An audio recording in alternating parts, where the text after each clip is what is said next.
এর জন্য আমাদেরকে চলে যেতে হবে, কেউ থাকবো না, সবাই আমরা চলে যাব। কেউ এই দুনিয়াতে থাকতে আসি নাই, সবাই যাব।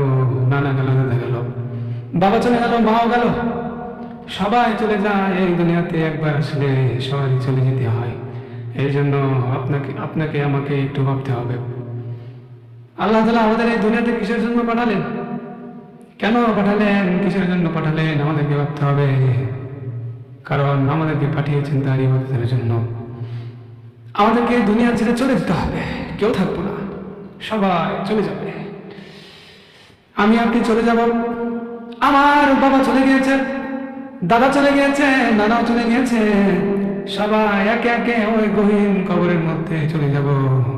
এই দুনিয়াতে আমরা কেউ থাকতে আসি নাই, সবাই চলে যাব। সবাই অন্ধকার জীবনে আমরা চলে যাব।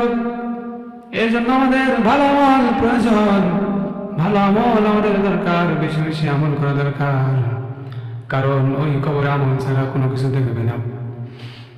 আমি আপনি যখন কবরের মধ্যে চলে যাব, যদি আমাদের আমল নামা যদি ভালো হয়ে যায়, তাহলে আমাদেরকে সুসংবাদের ঘোষণা দেওয়া হবে। আর যদি আমল নামা খারাপ হয়, তাহলে আমাদের কপালে কষ্ট আছে, কষ্টের শেষ নেই। কবরের জীবন থেকে আপনার কষ্ট শুরু। আর যদি আপনি ভালো আমল করে যান, তাহলে আপনার মরার পর থেকে, ইন্তেকালের পর থেকে আপনার জীবনের শান্তি শুরু। কাল হাসরের মাঠে কেউ কাউরে চিনবে না, সবাই পাগল হয়ে যাবে, পাগলের মতো দৌড়াদৌড়ি করবে, কেউ কাউরে সেদিন চিনবে না।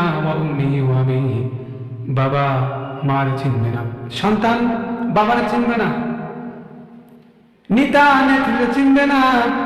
সেদিন কেউ কাউরে চিনবে না, সবাই পাগল হয়ে যাবে, সবাই পাগলের মতন দৌড়াদৌড়ি করবে। সূর্যটা মাথার কাছে চলে আসবে, সূর্যের আলোর কারণে মাথার গিলগুলো টকবক করে ফুটতে থাকবে, টকবক করে ফুটতে থাকবে, এবং কানের ছিদ্র দিয়ে, নাকের ছিদ্র দিয়ে সেই গিলগুলো বের হবে। আমাদের ঘামের পানি দ্বারা আমাদের পা পর্যন্ত ডুবে যাবে, কুকুরের মতন জিহ্বাটা বের করে চলতে থাকবে। সেদিন সবাই পাগল হয়ে যাবে, সেদিন সবাই পাগল হয়ে যাবে। আমরা সবাই সাইয়েদনা আদম আলাইহিস সালামের কাছে যাব, বলবো বাবা আপনি আল্লাহকে বলেন অ্যাটলিস্ট যেন আল্লাহ পাক রব্বুল আলামিন বিচার শুরু করে দেয়। সাইয়েদনা আদম আলাইহিস সালাম বলবেন আমি পারবো না, ইয়া নফসি আল্লাহ আমাকে বাঁচাও। যাও তোমরা সাইয়েদনা নূহ আলাইহিস সালামের কাছে চলে যাও, নূহ নবীর কাছে যাবো আমরা সবাই। নূহ আলাইহিস সালামকে যাওয়ার পর বলবো আপনি একটু বলেন, আপনি আল্লাহকে বলেন যেন বিচার শুরু করে দেয়, কারণ আমরা পাগল হয়ে গেছি, আর পারছি না থাকতে। আপনি একটু বলেন আল্লাহ যেন বিচার শুরু করে দেয়। নূহ আলাইহিস সালাম বলবেন আমি পারবো না। যাও সাইয়েদনা মূসা আলাইহিস সালামের কাছে যাও। মূসা আলাইহিস সালাম বলবেন আমি পারবো না। মূসা আলাইহিস সালাম বলবেন আমি পারবো না, ইয়া নফসি আল্লাহ আমাকে বাঁচান। তোমরা সাইয়েদনা ইব্রাহিম আলাইহিস সালামের কাছে যাও।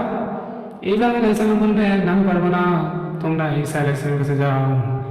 ঈসা আলাইহিস সালাম বলবেন আমি পারবো না। তবে একটা জায়গা দেখিয়ে দেয় তোমাদেরকে, আজকের দিনে কঠিন কিয়ামতের দিন কেউ কাউরে বাঁচাতে পারবে না, কিন্তু বিশ্বনবী জনাবে মুহাম্মদুর রাসূলুল্লাহ সাল্লাল্লাহু আলাইহি সাল্লাম তিনি আরশ মহলে কান্না করেছেন সিজদাত। ওইখানে যাও, বিশ্বনবীকে বলো সেই কঠিন মুসিবতের সময় তোমাদের উপকারে আসবে।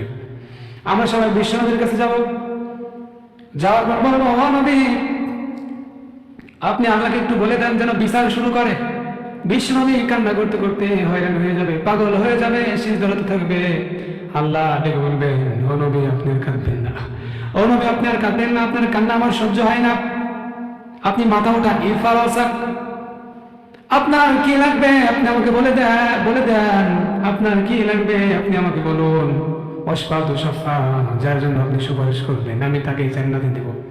বিশ্বনবী বলবেন আমার এই উম্মতকে জান্নাতে দিয়ে দেন, এই উম্মতকে জান্নাতে দিয়ে দেন।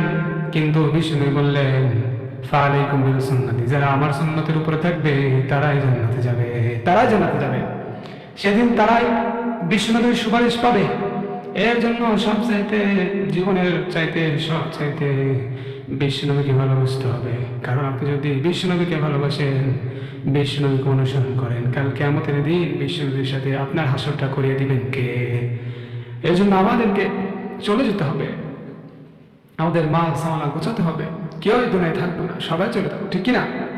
সবাই অন্ধকার গহীন কবরে চলে যাব। এই না যে কবরে গেলাম আর বেঁচে গেলাম, তা না। কবরে যাওয়ার পর আমাদের হিসাব নিকাশ শুরু হয়ে যাবে। যার আমল নামা ভালো তার জন্য জান্নাত, ফিহা খালিদিনা আবাদা, ফি জান্নাতিন নাঈম, চিরস্থায়ী জান্নাত।